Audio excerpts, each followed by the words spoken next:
What's up guys, Reaper here from Reaper Garage.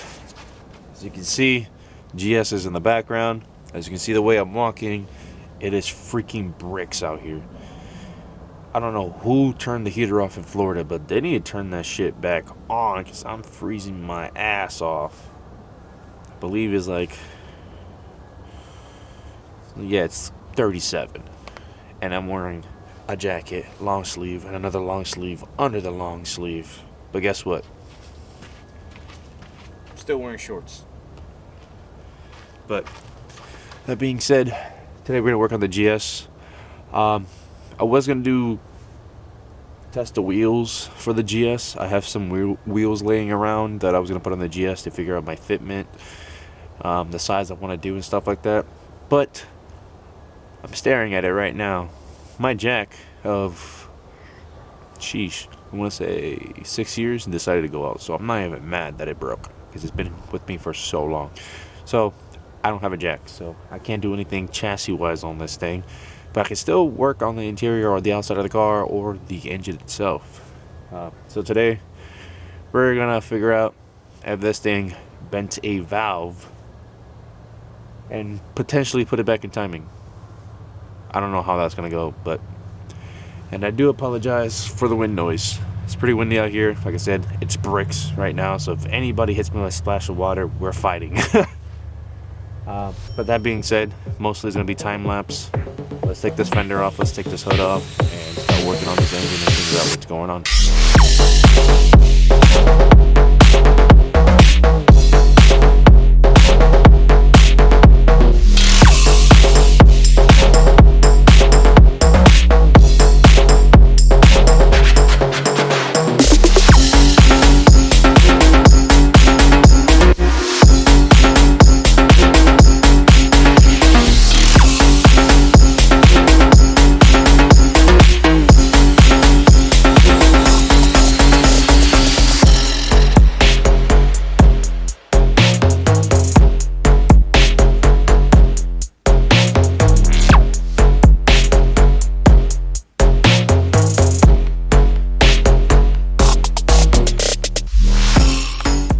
So as you guys can see, top dead center,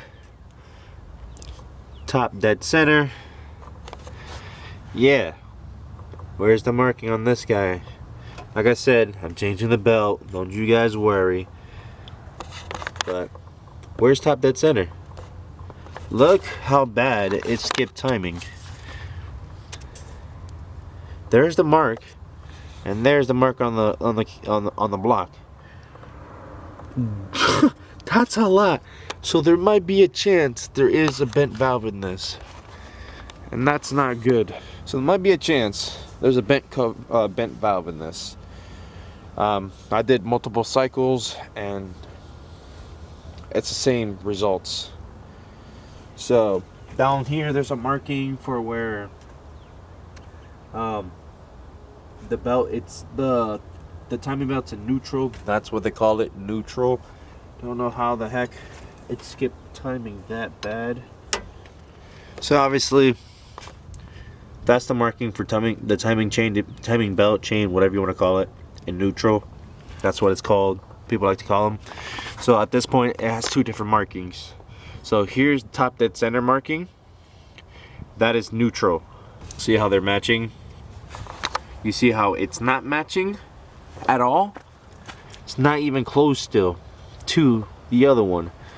So I'm gonna have to take off the crank pulley, take the rest of the parts off of it, take the timing belt off completely because it needs to be replaced obviously, but take that off and then put this guy back in, put these valves back into timing over here. As you can see, it's a little far off. Put it back over here on top, not top dead center, but neutral timing right there.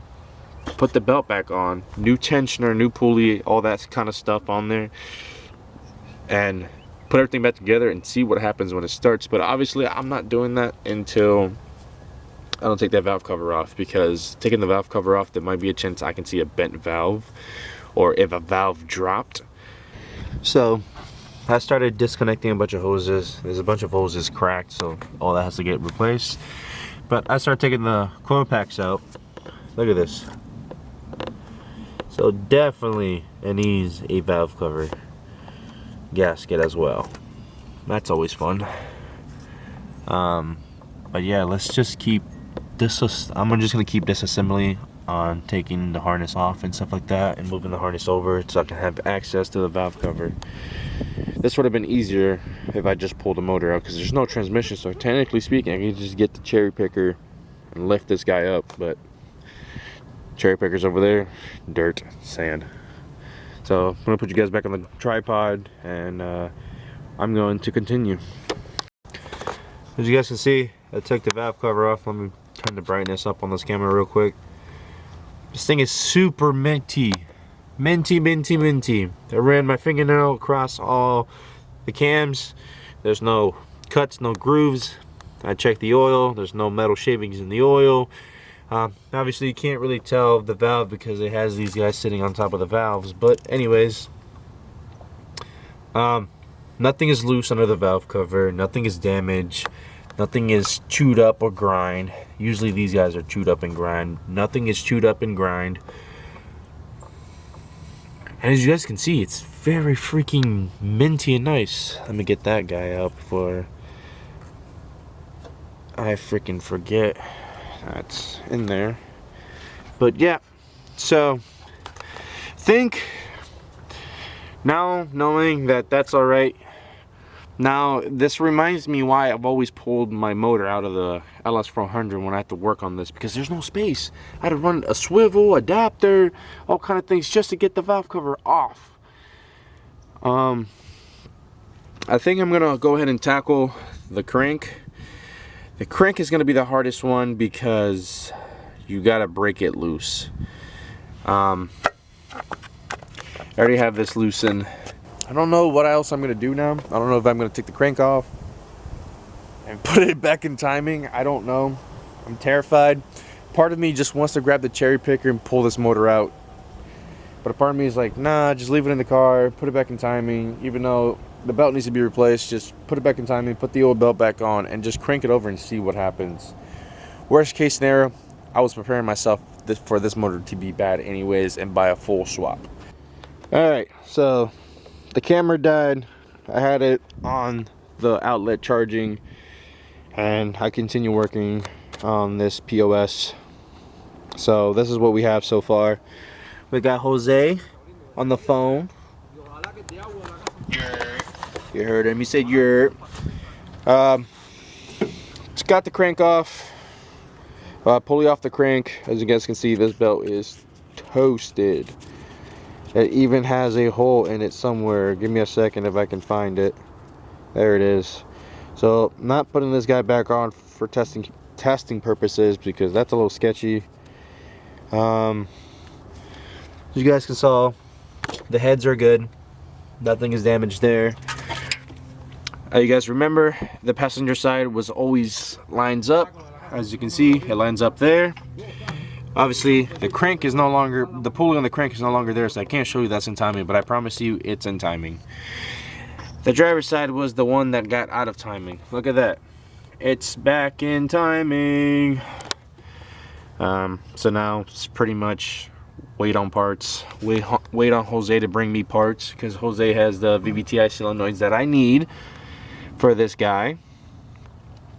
And Jose probably has a spare freaking belt I can probably steal off of him, and then come put all this crap back on and crank it and see if it starts.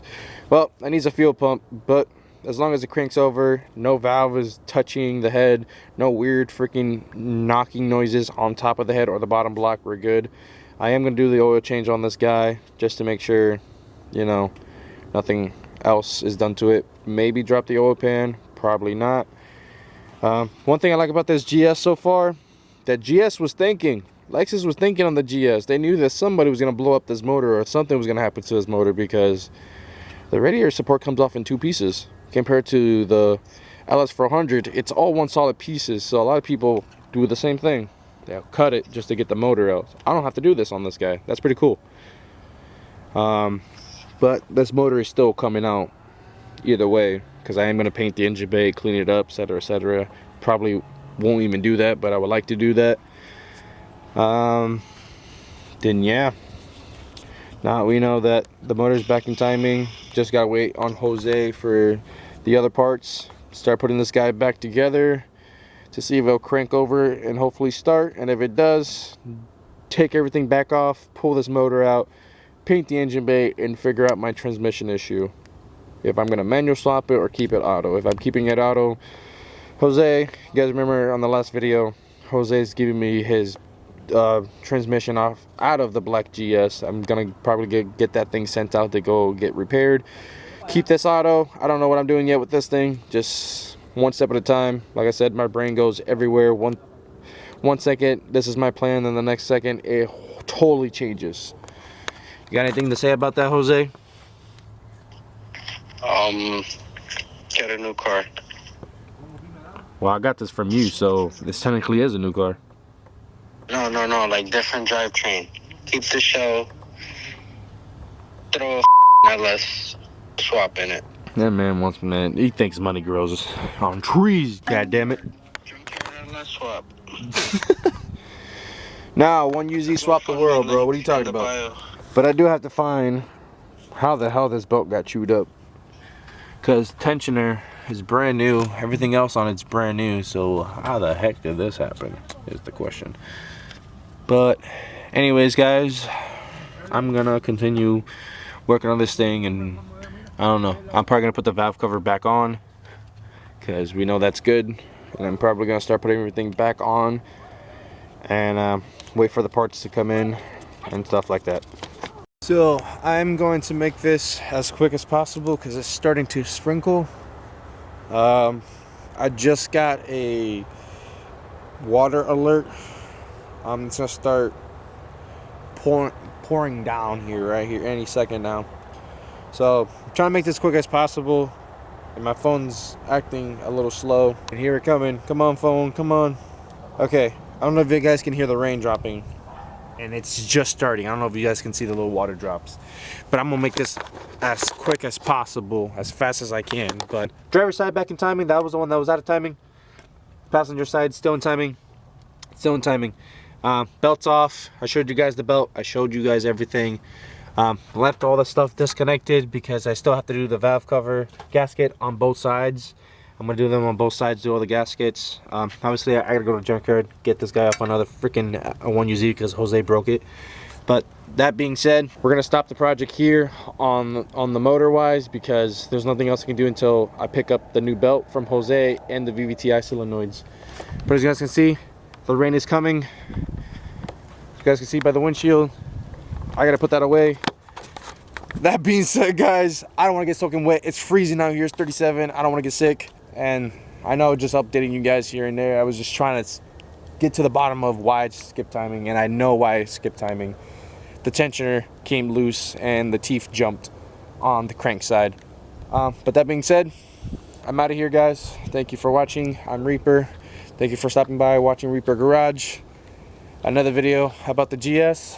I'm out of here, guys. Here's some dirty hands for the exit.